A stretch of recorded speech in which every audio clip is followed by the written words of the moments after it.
ओम साई नमो नमः। श्री साई नमो नमः। जय जय साई नमो नमः। सद्गुरु साई नमो नमः। ओम साई राम, जय साई राम। एक बार फिर से स्वागत है आप सबका बाबा के परिवार साई तेरे नाम में। मैं साई ज्योति आज फिर लेकर आई हूँ सवाल आपके जवाब साई के।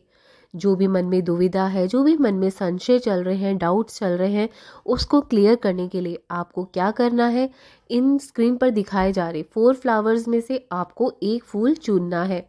इन चारों में से आप कोई भी फूल चुन सकते हैं, जो भी आपकी मर्जी है, जो भी आपके मन में आता है आप उसमें हाथ रखकर अपने प्रश्नों के उत्तर प्राप्त कर सकते हो सकता है कि आपका उत्तर जो है वो आपकी परिस्थिति के हिसाब से ठीक ना हो, लेकिन मिलता जुलता अवश्य मिल जाएगा। तो ज़रूर अपना मन में दृढ़ विश्वास रखिए, बाबा पर भरोसा रखिए और आपको कहीं ना कहीं आपका उत्तर ज़रूर मिलने वाला है। तो चलिए आज का एपिसोड शुरू करते हैं। साईं बाबा कहा करते थे, जीवन में आस्था और विश्वास का बहुत महत्व है। आस्था और विश्वास के बल पर मनुष्य बड़े से बड़े अंधकार, बड़ी से बड़ी मुसीबत से पार हो जाता है। आस्था एक लंगर की भांति मनुष्य को पथभ्रष्ट होने व दिशाहीन होकर बह जाने से भी रोक सकता है। मनुष्य भवसागर में तैरता तो है, पर डूबने या बहने नहीं पाता। अतः ये आस्था ही सब प्रकार के मंगलों का मूल है। जीवन में प्राय ऐसे अवसर आते हैं जब मनुष्य संशय या दुविधा में पड़ जाता है। ये बड़ी खतरनाक स्थिति होती है, क्योंकि इस स्थिति में मनुष्य एक तरफा नहीं होता, बल्कि असमंजस में पड़ा होता है। यही बुद्धि के मोहग्रस्त होने तथा मन के भ्रमित होने के लक्षण व परिणाम है। महाभारत की युद्ध से पूर्व अर्जुन ऐसी ही स्थिति में पड़ गया था। अतः संशय की स्थिति में सदैव बचना चाहिए। संशय, भ्रम, दुविधा, असमंजस, मोह तीन ही व्यक्तियों को नहीं होते। पहला वो जो ज्ञानी हो।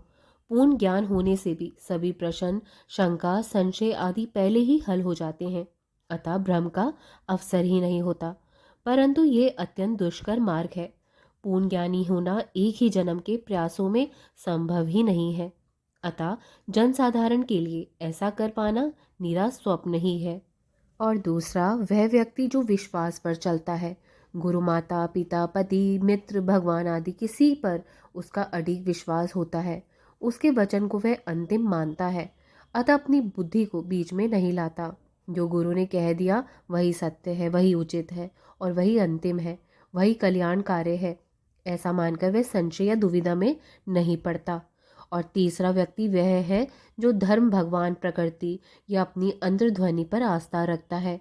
वह संशय, भ्रम, दुविधा आदि में पड़ता अवश्य है, परंतु फंसता नहीं है, क्योंकि उसकी प्रबल आस्था उसकी मार्गदर्शन करके उसे बचाकर निकाल कर ले जाती है। इसी तीसरे मार्ग को ध्यान में रखकर इस प्रश्नावली को, इस एपिसोड को हम आपके सामने लेकर आए हैं।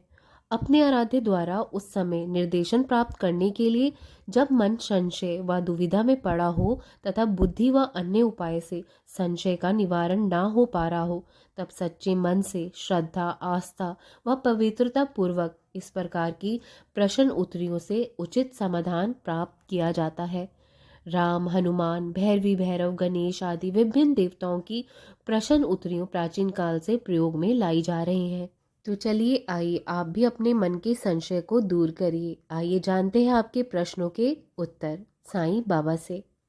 अपने प्रश्नों के उत्तर प्राप्त करने से पहले आपको सच्ची भक्ति के साथ, सच्ची श्रद्धा से बाबा का ध्यान लगाना होगा 2 मिनट के लिए। उसके बाद स्क्रीन पर दिखाई जा रहे 4 फूलों में से, 4 फूलों में से आपको कोई भी एक फूल चुनना है। अगर आपने पहला फूल चुना है तो आपका लकी नंबर होगा, आपका लकी नंबर है 12। स्वयं प्रयास करने से ही सफलता प्राप्त होगी। आपको अपने अंतर्मन का स्वयं पता नहीं है। संकल्प पूर्वक कोशिश करें, सफलता अवश्य मिलेगी। तो यहाँ पर आपको उत्तर मिला है कि आपको खुद ही, जो भी आप कोई काम कर रहे हैं उसमें आपको खुद ही प्रयास करना होगा, मेहनत आपको खुद ही करनी होगी। दूसरों पर निर्भर होना व्यर्थ है। आपको अपनी मेहनत से ही सफलता मिलेगी जीवन में। आपको अपने अंतर्मन में ध्यान लगाना होगा, अपने अंतर्मन का ध्यान लगाकर अपने अंदर भीती शक्तियों को जगाना होगा। फिर देखना आपको कैसे सफलता मिलती है, और संकल्प पूर्वक कोशिश करोगे तो सफलता अवश्य मिल जाएगी। मेहनत करते रहो, मेहनत का फल अच्छा ही मिलता है। तो चलिए आगे बढ़ते हैं। अगर किसी ने सेकंड फ्लावर चुना है यानी कि वाइट वाला फ्लावर चुना है तो उनका लकी नंबर है 40। आराधना से ही सफलता मिलेगी, अच्छे समाचार मिलेंगे, दुखों से छुटकारा मिलेगा।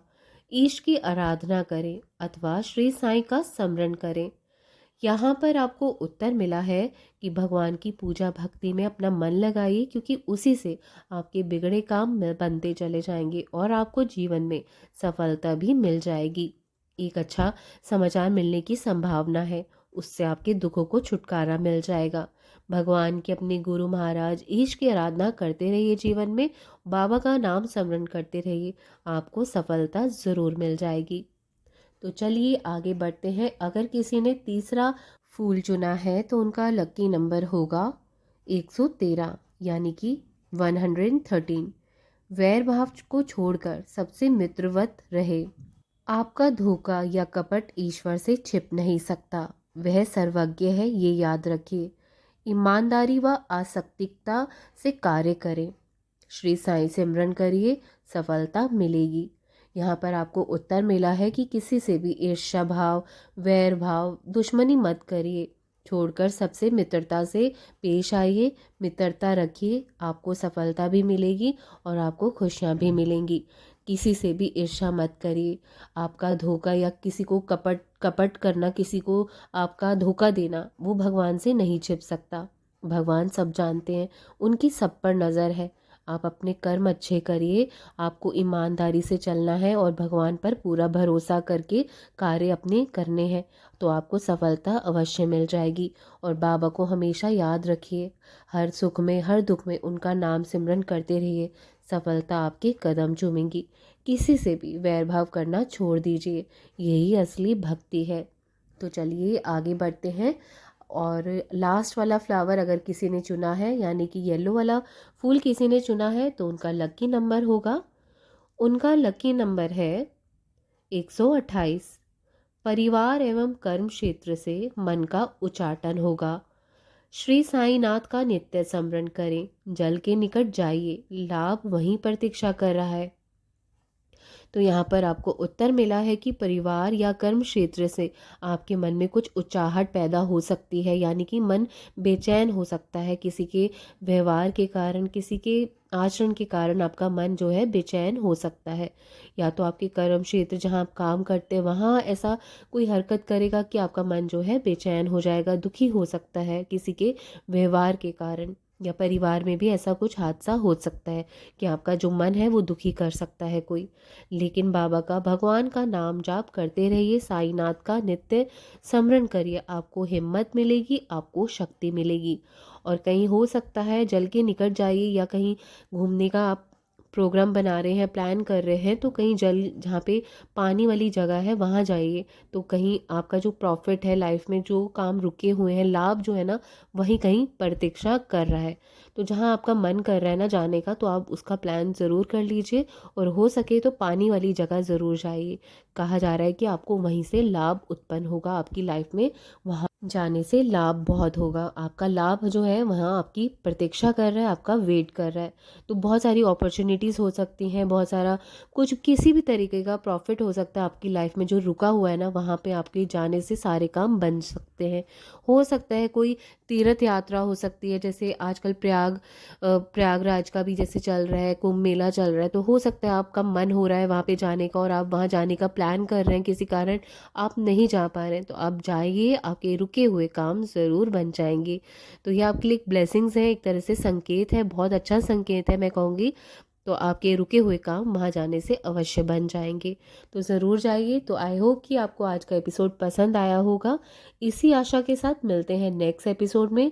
तब तक अच्छे कार्य करते रहिए, बाबा के बताए हुए रास्ते पर चलिए, किसी का दिल मत दुखाइए, सच्चाई के रास्ते पर चलते रहिए।